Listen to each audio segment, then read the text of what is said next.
Hi there. Well, there are a whole lot of boring cruise video commentaries out there on YouTube, and this is just another one, probably. Hope to have a little fun with this. On May 24th, my wife and I disembarked from after a 10-day cruise around the British Isles and Ireland on Norwegian cruise lines in Amsterdam. We had a lot of fun days on the cruise, but our disembarkation turned into a disaster, and it's kind of went from a lot of raging anger with me to just a lot of, let's say, burning resentment. So that's why I'm doing this video today. So, fairly good cruise, but the day before we disembarked, we tested positive for COVID. Now I realize now that's passe, that cruise ships are not testing anymore. There is no more COVID. There are no more problems. Everybody can fly. Everything is wonderful. There are no more problems. So we just don't, this is like Fight Club. Nobody talks about these problems that were occurring a couple of months ago. But I need to tell the story nevertheless. The day before we disembarked, we tested positive for COVID, and we received a piece of paper that we would be seeing a doctor and getting some medication. The seeing a doctor involved a phone call and a visitation and we were promised medication, and a visitation by a couple of nurses in the hallway who gave us our medication, a bottle of generic NyQuil, Dayquil, you take your choice, and they took checked our blood oxygen and pulse rate.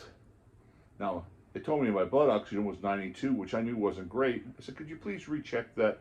It was 96, which is not great, but it's okay.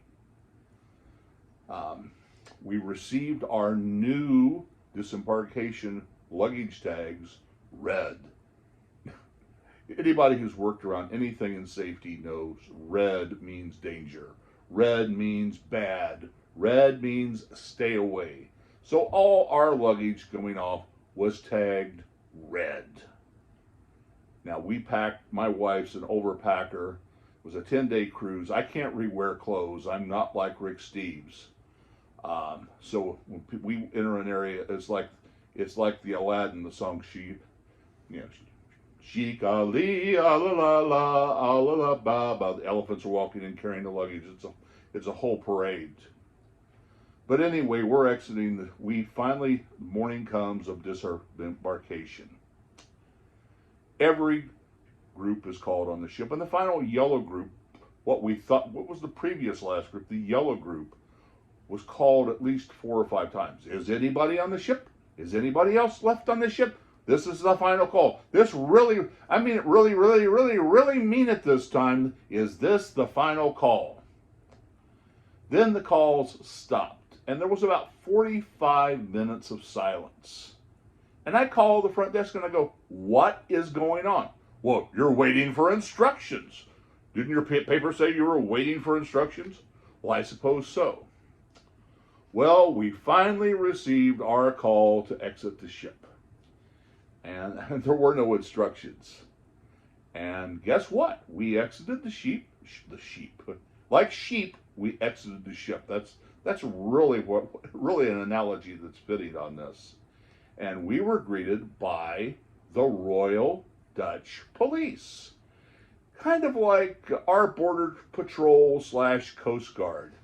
And we were handed this piece of paper with their address in Dutch.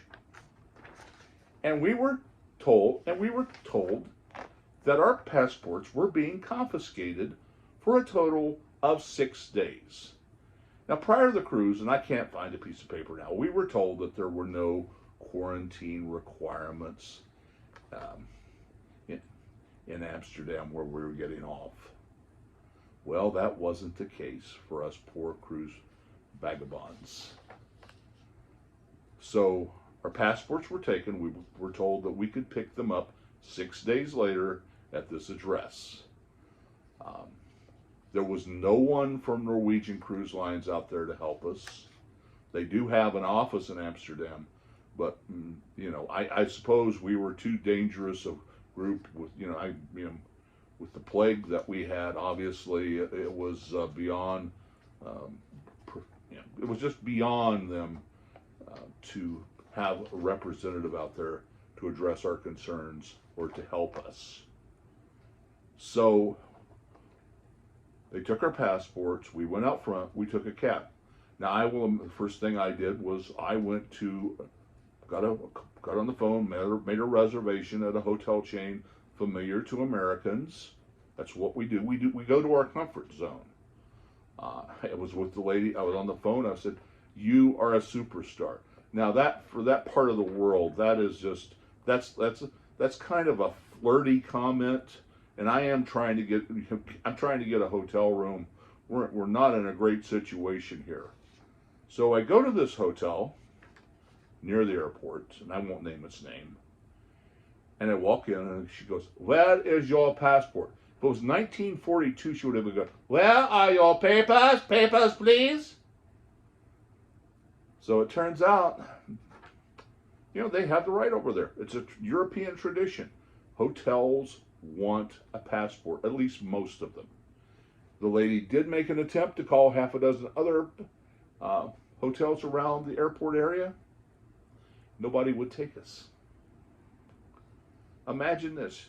You're pushed off a cruise ship, no help, no information, and you're on the verge of being homeless. Fortunately, I got on my phone and I found a hotel chain that would accept, of all things, a government-issued ID, i.e. a driver's license, and a credit card. And I was able to get a room for 2 days. Why only 2 days? Because a national holiday was coming up. In the meantime, I had called my Norwegian cruise person that I had dealt with on the ship. Well, it was before I had got the cruise.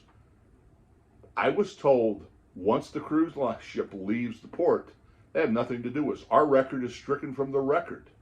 I said, well, they have trips in Amsterdam. Norwegian does. Don't they have hotel rooms? Sorry, I don't know. So again, I'm trying to find a hotel room for the rest of the 6 days that we're there, and I did. I found a hotel in downtown Amsterdam, a nice hotel for $450 a day. And and they said, guess what? We'll take a government ID. But guess what? The first thing that happened when I walked in that hotel, they asked for a passport. And I said, you said you would take a government ID. And they said, yes, we will. But imagine the stress that you're put under. I knew that question was going to be asked. And you really don't know until you're checked in. So for the next few days, we quarantined in the hotel. We ate DoorDash. We did DoorDash, whatever the delivery service was there. It's really irrelevant at this time. We finally went and got our passports from the Royal Dutch Police on the 6th day. We finally tested negative and were able to fly out of the country. We came back, we made our comments about all of this to Norwegian Cruise Lines, and they really offered nothing but platitudes of, we note this with concern, and we're very sorry this occurred, but just really nothing. I did have, fortunately, good traveler's insurance, or at least I hope I did. I have a claim in now. Hopefully that turns out positive. So why am I doing this? Well, I think it was a story that needed to be told, and I couldn't find it on the internet. I couldn't find it on YouTube anywhere. And in fact, I even indirectly, this was over 100 people. I couldn't believe that this story just didn't permeate out there anywhere. Oh, and as the final icing on the cake, I learned that the ship, when it disembarked from, what is the port near? When it disembarked from me, London. when it disembarked from London, and that's not the town, but when it disembarked from London, that ship, when it had disembarked before us getting on the ship, there were 120 COVID cases, and nobody said anything. So anyway, this is just a story to tell.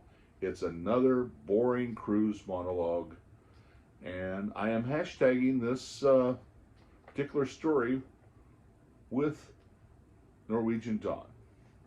And a lot of people are going to see this story, and Norwegian is not going to help your bottom line in the long run. You've lost a cruise customer. I will eventually cruise again. Your cruise wasn't